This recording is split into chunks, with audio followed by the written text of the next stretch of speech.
Olá, sejam mais uma vez bem-vindas, bem-vindos e bem-vindes ao nosso canal Aliteração. Bom, gente, eu sei que no vídeo de hoje eu deveria, sei lá, continuar, né, a minha explanação que eu comecei no vídeo passado sobre a arte como bem público, quando eu falei da questão da profissionalização do artista, né, quem paga, como paga, enfim, essas coisas. Mas eu quero me permitir interromper um pouco essa explanação, que eu vou voltar no próximo vídeo, tá? Porque eu quero falar de uma coisa que eu acho que é importante. Aí vocês vão dizer, ah tá, então você vai interromper para falar da situação política do país, nós tivemos o julgamento do Bolsonaro, do núcleo crucial da tentativa de golpe, enfim, a condenação, tudo mais. Talvez eu devesse também falar dessa situação política que é muito importante. Mas também não vai ser isso. Na verdade, eu quero fazer uma resenha, né? Eu assisti a uma série esse final de semana e quero fazer uma resenha dessa série. Mas antes de falar sobre a série e fazer a resenha da série, eu quero pedir a cada uma de vocês e a cada um de vocês para curtirem, comentarem, compartilharem esse vídeo, se inscreverem no nosso canal, se ainda não se inscreveram, se já se inscreveram no nosso canal, ajude a divulgar o nosso trabalho, né? Enfim, chama as pessoas que vocês conhecem, que sabem que vão gostar do nosso conteúdo para se inscreverem no canal, não custa nada, né? Para a gente aumentar o nosso número de pessoas inscritas. Enfim, visitem o blog A Literação, o site da editora Literação, com os nossos novos lançamentos de livros lá, né? Os livros do projeto já estão, os livros que nós fizemos no projeto Fluxos das Palavras já estão lá disponíveis. Enfim, visitem nossas redes sociais, sigam a gente nas redes sociais, Facebook, Instagram, Twitter, TikTok, enfim, Spotify, né?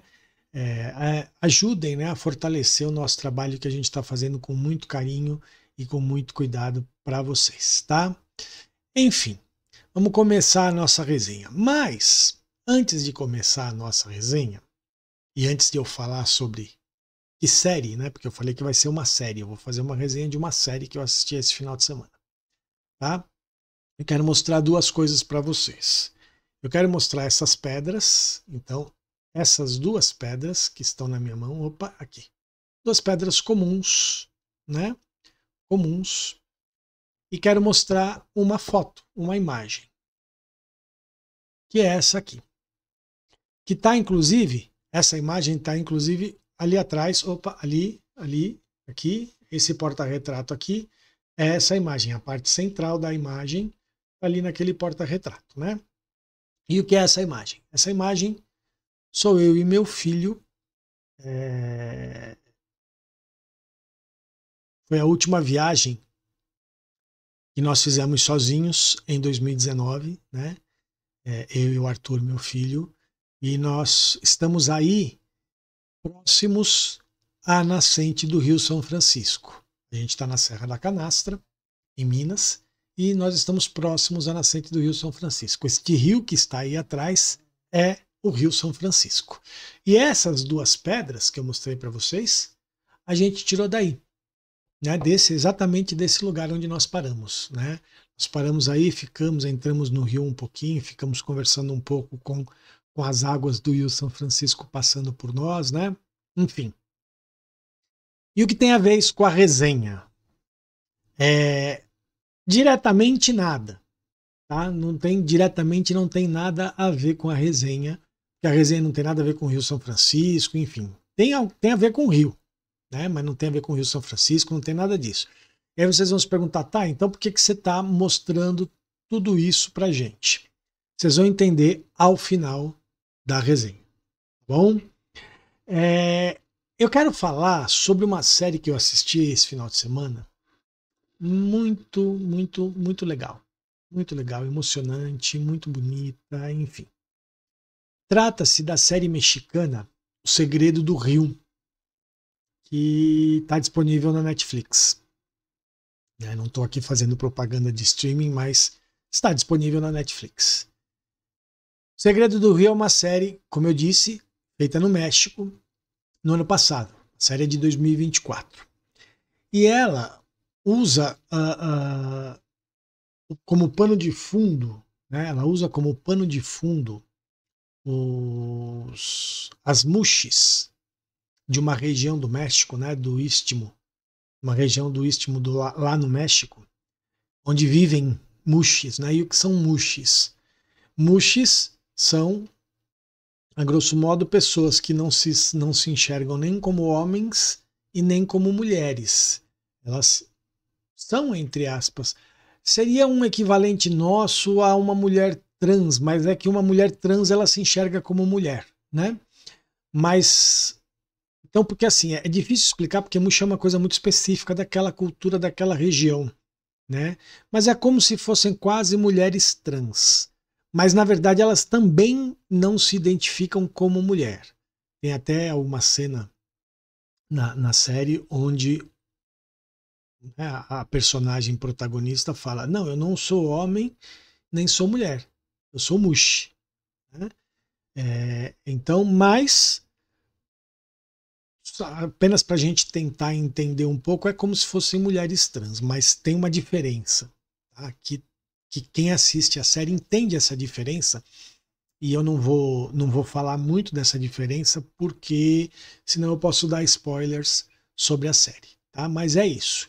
O pano de fundo desta série é esse lugar, é essa região do México onde existem as muxes, né? Essas pessoas, enfim. E esse pano de fundo serve para contar a história de um menino, na verdade, a história de dois meninos, né? Que começam crianças, no começo da série eles são crianças, o Manuel e o Eric. O Manuel, no começo da série, eles têm em torno de 9 anos, 10 anos, alguma coisa assim.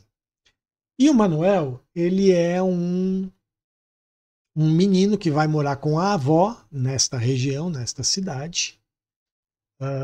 Eu também não vou contar por que ele vai morar com a avó, para não dar spoiler, mas enfim, ele vai morar com a avó nessa região do México. E aí ele conhece o Eric, esse menino da mesma idade, e eles se tornam amigos.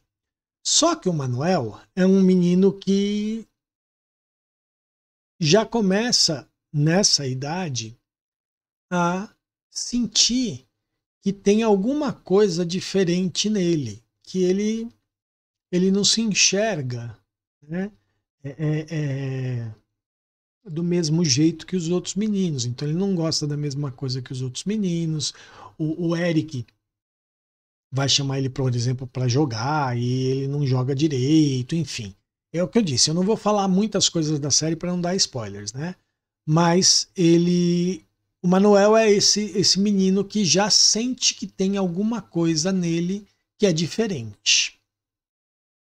Enfim, aí, mas eles viram amigos, né? O pai do Eric nem gosta muito que ele seja amigo do Manuel por conta dessas coisas diferentes que o Manuel apresenta e que todo mundo consegue ver, apesar de aparentemente o Manuel ser um menino como outro qualquer, né? Mas as pessoas começam a entender. E como existe, apesar de ser uma região onde as muxes moram e vivem, existe muito preconceito das pessoas em geral em relação a essas pessoas, às muxes, principalmente de alguns homens, né? E o pai do Eric é uma dessas pessoas, um desses homens que é muito preconceituoso em relação às muxes. E ele já nota alguma coisa diferente na amizade do Eric com o Manuel e começa a dizer que não é boa essa amizade, enfim. Mas eles são amigos na escola, né? E existe até uma terceira personagem que é importante na série, que é a Paulina, que é uma menininha um pouco mais nova que eles, mas mais ou menos da mesma idade que eles, que o Eric gosta dela, enfim, quer namorar com ela e tudo mais, e até fala uma cena que o pai briga com ele por causa da amizade dele com o Manuel e tal. Ele fala que tá namorando com a Paulina, mas coisa de criança, né? Na verdade, ele não tá namorando com ela, mas enfim. Ele fica naqueles flertezinhos infantis, né, com ela. até como uma forma de justificar para o pai a masculinidade dele, enfim, e fazer com que o pai não seja tão rigoroso na proibição da amizade dele com o Manuel. Enfim, aí eles são amigos e acontece uma situação na vida deles, né? Porque eles moram num vilarejo muito pequeno, onde todo mundo conhece todo mundo praticamente, né? Enfim. E acontece, tem um acontecimento lá, um evento no vilarejo, uma festa de casamento no vilarejo, do tio do Eric. O tio do Eric vai casar, enfim. E nesse casamento acontece uma tragédia, que eu não vou dizer o que é, tá? Acontece uma tragédia envolvendo o Eric e o Manuel, e eles fazem um pacto de não contar para ninguém o que aconteceu. E eles fazem esse pacto, enfim. E a amizade deles vai crescendo, crescendo, crescendo. Enfim, até que o Manuel é obrigado, também não vou contar porquê, mas ele é obrigado a ir embora da cidade. Ele é levado à força, ele não queria ir, ele adora o Eric, adora a Paulina, enfim, são muito amigos.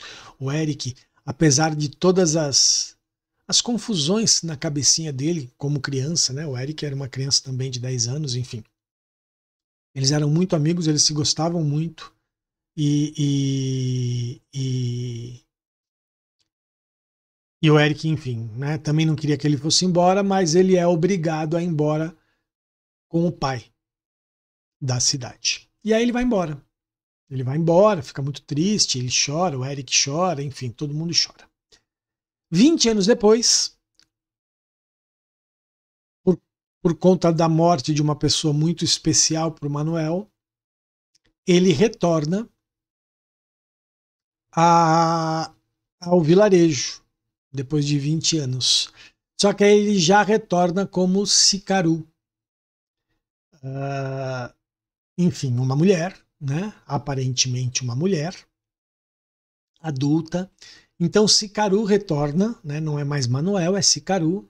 Ela retorna então a esse vilarejo e reencontra o Eric. O Eric também já é um homem adulto, casado com a Paulina, aquela menininha que ele namorava lá no começo, né? Enfim, eles casaram, viraram adultos, casaram e então Sicaru retorna para tratar de algo, por conta da morte dessa pessoa, enfim, para ir ao velório, homenagear, era uma pessoa muito especial para ela, tal, e para resolver alguns problemas relacionados à herança que a avó dela havia deixado, que era a casa onde a avó morava com ela quando ela era Manuel criança, né? Então ela retorna, enfim. E aí, por conta dessa questão de tratar da herança que a avó deixou para ela, que foi a casa, ela se envolve em várias situações, enfim, né? Eu não vou falar o que acontece, mas e aí a amizade dela com o Eric é posta em xeque, enfim, tem os ciúmes num determinado momento, os ciúmes da Paulina, achando que o Eric e a Sicaru têm alguma coisa, enfim. É o que eu disse, eu não vou contar nada da série para não dar spoiler. Mas o fato é que a série é linda. Linda. Eu vou só dar um spoilerzinho de uma coisa que tem na série, mas que é uma coisa secundária, é simbólico. O Eric, e vocês vão entender por que eu tô dando esse spoilerzinho, tá? O Eric, lá no começo da série, quando ele conhece o Manuel, para provar a amizade deles, né? Ele pega uma figurinha de um jogador de beisebol que ele era muito fã, era uma figurinha muito, muito valiosa de um álbum de fãs de beisebol, tal, e o Eric era um fã de beisebol. E ele tem uma figurinha de um jogador muito famoso de beisebol, que era uma figurinha muito difícil de encontrar, e o pai dele tinha gasto um certo dinheiro por aquela figurinha, né? Ele não era uma pessoa rica, o Eric não era, a família do Eric não era rica, não, ninguém, na verdade é um vilarejo onde o estilo de vida é muito simples, né? E aí o Eric então rasga, quando ele se vê como amigo do Manuel e tudo mais, ele rasga essa figurinha no meio e dá metade para o Manuel e fala: nós vamos guardar porque nós seremos amigos para a vida inteira. Isso lá bem no comecinho da série. E essa figurinha acaba sendo um símbolo importante, não na história, né? Não para a história em si, mas é isso. É uma coisa que tinha um valor financeiro, que era uma figurinha cara, e que o Eric simplesmente rasga para que passasse a ter um valor simbólico, um valor afetivo maior do que o valor financeiro. Então eles guardam essa figurinha durante os 20 anos, enfim, quando o Sikaru retorna, né, para o vilarejo, ela está com a figurinha, ela mostra a figurinha para o Eric, enfim, o Eric fica confuso, tal, não mostra para ela, mas ele também guardou a outra metade da figurinha, então. E aí eu quis falar dessa figurinha para justamente começar a mostrar para vocês por que eu mostrei, né, colocar para vocês por que eu mostrei as pedras, né, as pedras que eu mostrei e a foto da minha viagem com o meu filho para a nascente, né, para um lugar bem próximo da nascente do Rio São Francisco, onde nós pegamos essas pedras. Essa figurinha, ela tem, e aí vou relacionar tudo isso com a série. Essa figurinha, ela tem um valor financeiro, no filme ela tem um valor financeiro muito grande. Porém, as crianças, né, transformam, rasgam, ou seja, anulam esse valor financeiro, porque ela rasgada não tem valor financeiro nenhum, mas ressignificam esse símbolo para um valor afetivo indestrutível, que é da amizade deles. Então eles pegam algo que era precioso do ponto de vista financeiro, anulam esse valor financeiro e tornam algo mais precioso ainda do ponto de vista afetivo. E na verdade é isso. Essas pedras aqui, elas são pedras comuns, elas não têm valor financeiro nenhum, né? Mas eu guardo essas pedras desde 2019 e guardarei-as pelo resto da minha vida, justamente porque elas representam um símbolo de uma experiência da minha vida muito significativa, que foi a última viagem que eu fiz sozinho com meu filho. E eu estou falando isso não é porque eu não viajo mais com meu filho nem nada, é porque depois ele casou. Eu casei novamente, na época eu ainda estava sozinho, né? Eu tinha me divorciado da mãe dele e tudo, enfim. E vivia sozinho, e nós fazíamos viagens só eu e ele. Foi a última viagem que fizemos nós dois, só nós dois, né? Não sei se vai ser a última, pode ser que nós façamos outras viagens nós dois sozinhos. Mas foi a última viagem que nós dois fizemos, só nós dois, porque aí já no ano seguinte ele estava com a namorada dele, que é a atual esposa dele, eu estava com a minha atual esposa também, e nós viajamos juntos, por exemplo, nós 4 no ano seguinte, enfim. Então, foi uma viagem muito significativa para mim.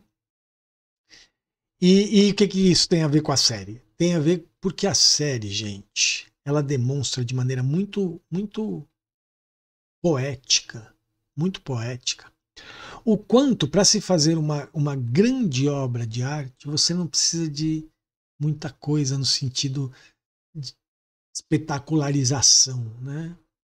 Você precisa de uma boa história, e a história, o roteiro dessa série O Segredo do Rio é muito bem feito, muito bem escrito, muito bem colocado, muito bem costurado. Eles nos deixam na expectativa o tempo inteiro. Eu até o último capítulo, até o último episódio, são só 8 episódios, é uma série curta, são só 8 episódios. Eu até o último episódio ainda estava na expectativa se a série ia acabar bem ou ia acabar mal. Eu já ficava falando, nossa, essa série vai acabar, vai ser uma série meio trágica, vai acabar de maneira trágica. Às vezes eu pensava, não, vai acabar bem, às vezes. Enfim, o roteiro é muito bem costurado, muito bem desenhado, muito bem alinhavado para que essa expectativa fique até o final. A gente não sabe até o final se vai acabar bem ou se vai acabar mal.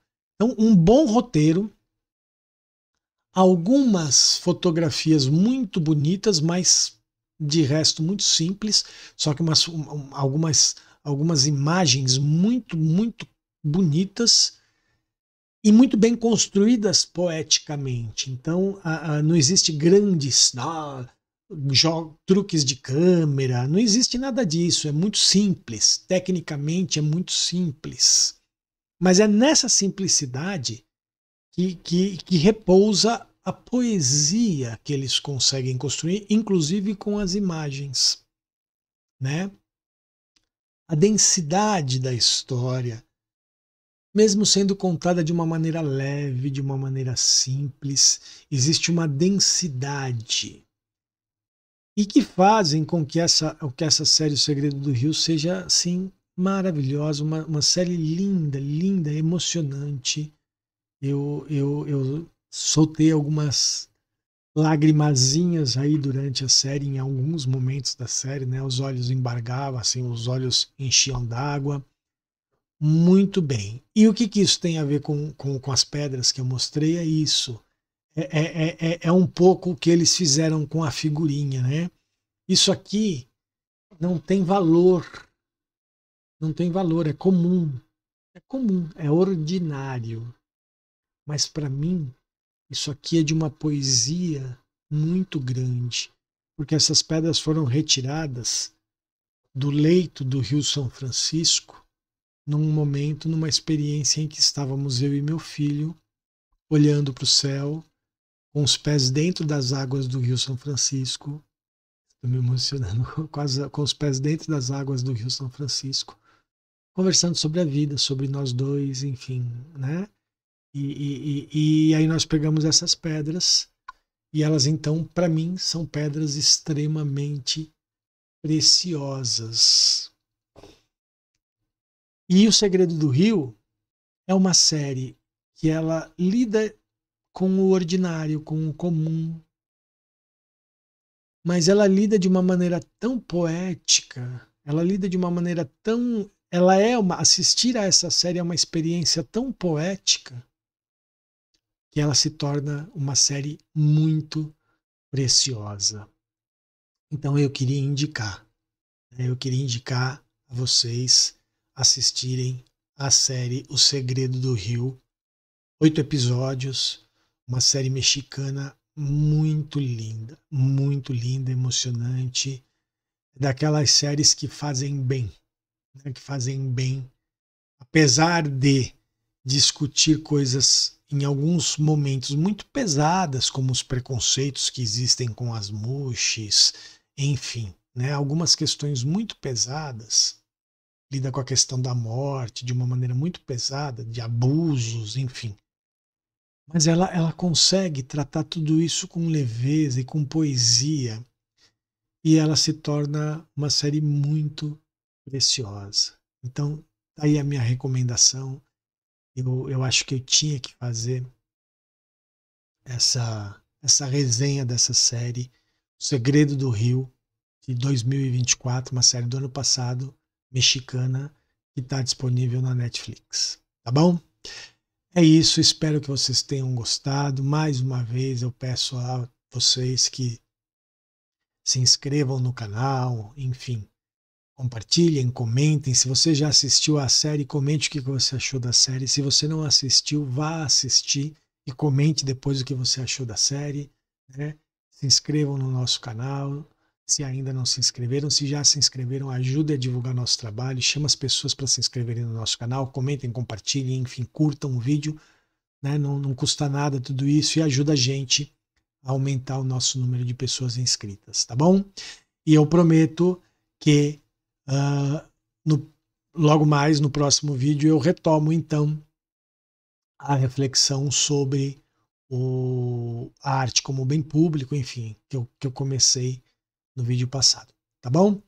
É isso, gente. Valeu. Até o próximo vídeo. Tchau, tchau.